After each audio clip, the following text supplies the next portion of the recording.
So I decided to stick with my own thoughts for a while, but I thought I record myself doing this because it's like an automatic habit. I created an automatic habit when I feel stress or when I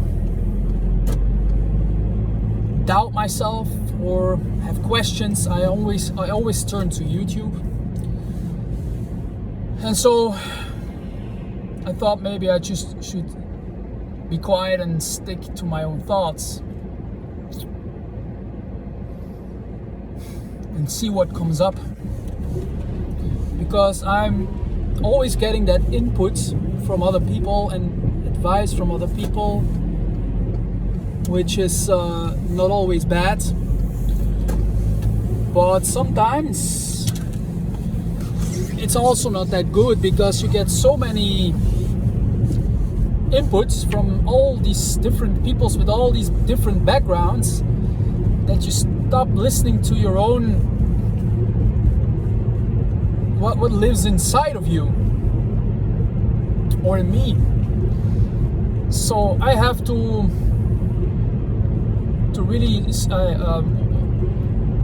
watch less YouTube videos, or watch less YouTube videos, but also doom scrolling on Facebook. I already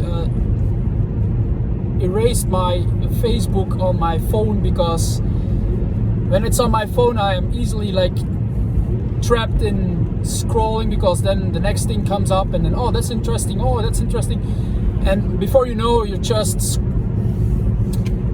zooming out on that stupid screen. And I know it's kind of contradictory in a way that I make a YouTube video to tell you this, but you probably know that already. So maybe I just wanted to make this video because of this, because I spend a lot of time on YouTube listening to, because I was quite insecure about a lot of things, but I could not really talk about it. Because as a man it's kind of weak to talk about what you're going through in this society, and maybe long before our society, men should always be like the Rock, should always be not the Rock like the Rock who I mean, but the strong individual, the masculine dude, the aggressor, the warrior, the hard dudes. You know what I'm talking about. And you cannot express your feelings or what lives in you, because then you're looked upon as like a weak individual. Unfortunately, it doesn't make any difference, because we do have feelings as men. Sometimes men feel even more than some females I know. Like me, for instance. I can be very strong, I can be very aggressive, I can be very when I say I'm gonna do this, I'm gonna do this. So I can be very decisive sometimes, not always. I have sometimes trouble overthinking and not making decisions, and I know it's quite a feminine trait. So if you look at it in some sort of way, but yeah, that's perhaps because I grew up with my mom and my father was not really present, so I'm like I didn't really have a healthy male role model in my upbringing, unfortunately. But it doesn't mean that I not can be aggressive and that I not can fight, because I was a fighter back before I injured myself with my back. So I don't consider myself a weak individual, but I have weak moments. I do have weak moments. I have moments that I can watch a movie and I can cry when I see a movie. When I see a movie that really touches my soul, I can cry. I can cry like a baby. But there's nobody to share that with, because I I don't show that when there's other people around. I hide that stuff. I hide it when I'm truly honest. That's what I want to do. I want to be very honest on this YouTube channel, and because I never talked to anybody about this stuff, so it's for me very important to share this, to speak up about my story a bit. But I'm happy to read your comments if you watch this and you want to share your story. I will try to respond as much as I can, but if the comments are like getting too much, then I will not be able to respond to everybody perhaps, but we'll see how far this channel can grow. But I want to really make a channel about self-improvement, not really self-help. Is so like there's something wrong with you and you need to change, and that's not what I want to convey in a way, because I know there is toxic self-help on the internet, to which I succumbed a little bit to, because yeah, sometimes you just listen to people and then you think, oh yeah, that makes sense, and then but after a while some of the content starts to become a little bit disturbing, and then you have to be careful for some teachers, some people who share their opinions and ideas, because there is some toxicity on the internet as well when it comes to self-help, growing yourself and being the best version of yourself. There was like a video on the internet that I think it went viral. It's about a few guys who talked about that there were like successful guys. The term successful is like also a little bit vast. Like, what is success? For some people, is it like growing a family, having a 9-to-5 job, going on a vacation every now and then? But for other people, success like making millions of dollars, driving a fancy car, having multiple homes and multiple streams of income. So it's very different for everybody. But there was a conversation about these guys talking about success, and then you see these guys who make millions of dollars and driving these fancy cars, judging these other men who don't want that life, who don't want to be like fit and go to the gym and doing all that effort, and you see how immature like that rich jacked dude actually handled the situation, and that shows you like how far some of the self-help and the rich and famous content and making millions and you're feeling better than other people in a way, you know. And then you have to be very careful to not fall into that trap in judging other people how they live their life. If you want to make millions, if you want to drive a Ferrari, if you want to do all that stuff, fine. But some people are not into that stuff, and that's also fine.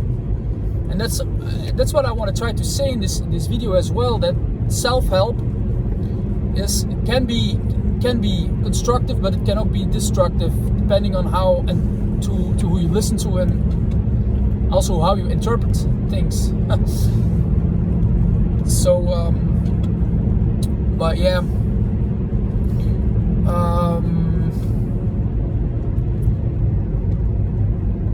so I listened in the beginning to Leo Gura. I don't know how to pronounce it correctly, Leo Gura, but I quit listening to him because I thought he was like going into a dangerous path with the psychedelics and doing that for like 30 days straight and all these things, and I thought, man, he's going a little bit too far. And then with the God head and such, and that can be true.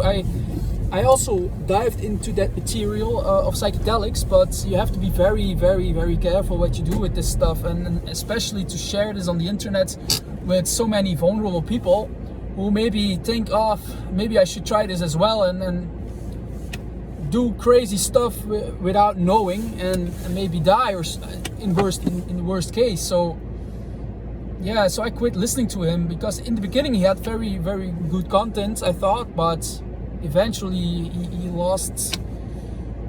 He was a little bit going too fast or too far. But yeah, some people may be still into that, but yeah, I wasn't into that extreme stuff eventually. But I hope he's still alive. Anyways, I'm home. I came back from the gym.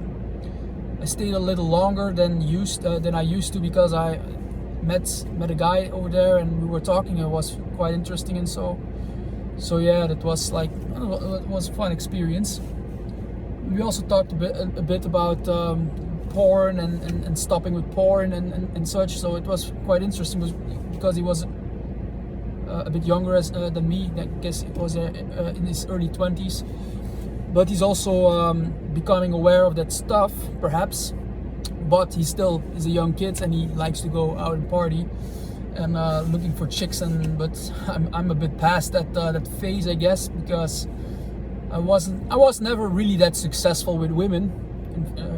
Unfortunately, I did have relationships, but they were I guess not really healthy, especially in the beginning. I just was desperately looking for sex when I was very young, and the attachment was not right because my parents were not right, so I was looking for some hole to fill. Literally. And my second relationship was she was cute and very feminine, so that I liked a lot about her. We matched like quite well, and we were for 4 years together. But then I guess I was a bit corrupt because I just wanted more. I wanted more women. I wanted to experience more women, and I just want to go out party, and she didn't want to come with me, and I had to go all by myself. So eventually I came across another woman, but that didn't go that well eventually. Yeah, so I was in the beginning, I guess, I don't know if I was bad with women or are things just changed in this society now with the smartphones and the apps and all that nonsense. So for me it just doesn't really work that way, and going to bars and talking to females is now also very different, because I tried it many times, going up to a chick and introduce myself and all these techniques and whatnot. But often, most of the time when you go to bars, it's not the highest quality of women you come across anyway. So and also steering up a conversation that has meaning is also quite not really. That's not really what you find there. You find most of the time people want to party and dance and go nuts and drink and don't want to talk about serious stuff. They just want to actually they just want to hide. They want to hide their troubled lives. Often they come from work and they don't want to think about anything. They just want to go nuts and drink themselves to death and then go back to work on a Monday. That's what you find over there. So, but I tried, and many times that women just ignored me or just became very like aggressive. I met women who were very like, don't talk to my girlfriend. Who do you think you are? Like right in your face, like maybe she had a lot of guys in the past and then she judges me for the same dudes. So I don't know, but yeah, it's not fun if you get rejected a lot of times and then you start questioning. Because I was back in the day, I was kind of interested in a chick and I dated her and we went out and she stayed at my place. We were in the home, but eventually it didn't work out and I was so mad and I just didn't know what the fuck I was doing wrong. What was it that I didn't do that they just ran away from me? I just didn't understand it, and it made me really desperate and furious and angry. And I just want to know. I just wanted to know what the fuck I did wrong. And so I dived into the internet and I was looking for answers, constantly looking and searching, and eventually, you come across a lot of stuff. And also the red pill community, who I don't recommend you to dive into actually, but if you do, it's okay. But I'm not really like into the content like of Andrew Tate and such, because it's not really my style, how to treat women and how to go through life like this. It's not really who I am. I don't want to judge him. He is him, and I am me. So but it's not my cup of tea in any ways. So but yeah,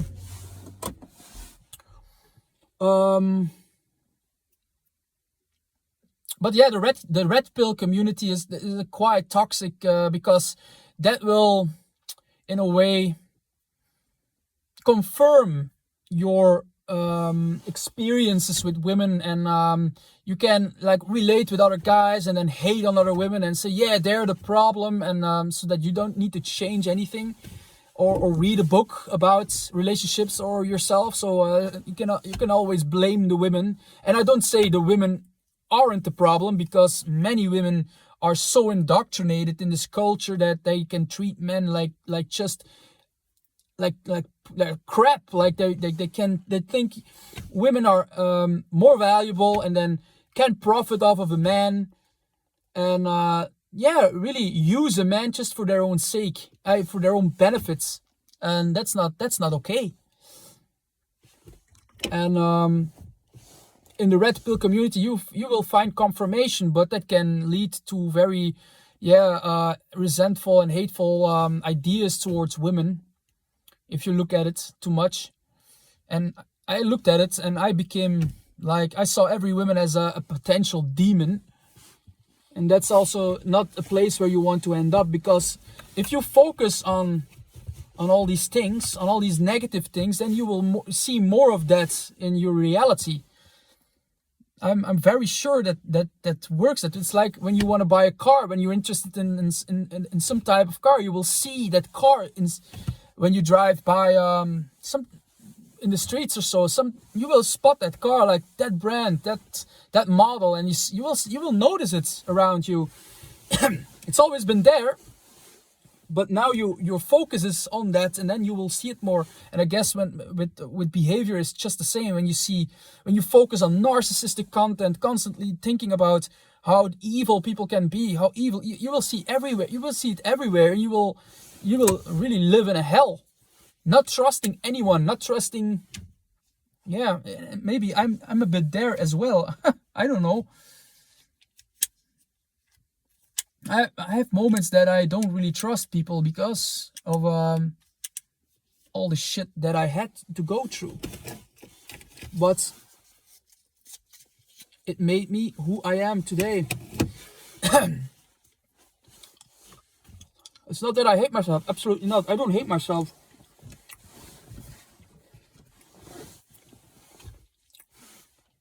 I don't hate myself.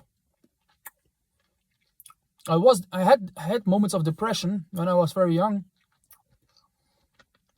and I still have moments that I feel low, feel down. Perhaps that's because I'm like more empathic and I absorb like my surroundings. I don't know. Sometimes when I listen to that content about spirituality and such, like spiritual healers and so, I see a lot of things that I can relate to. So perhaps I am like a little bit like a spiritual healer. I don't know.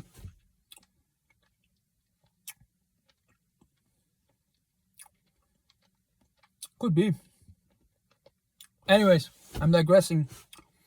Yeah, I'm home. I'm going to end this video here, and see you in the next video. Thank you for watching, and yeah, take care.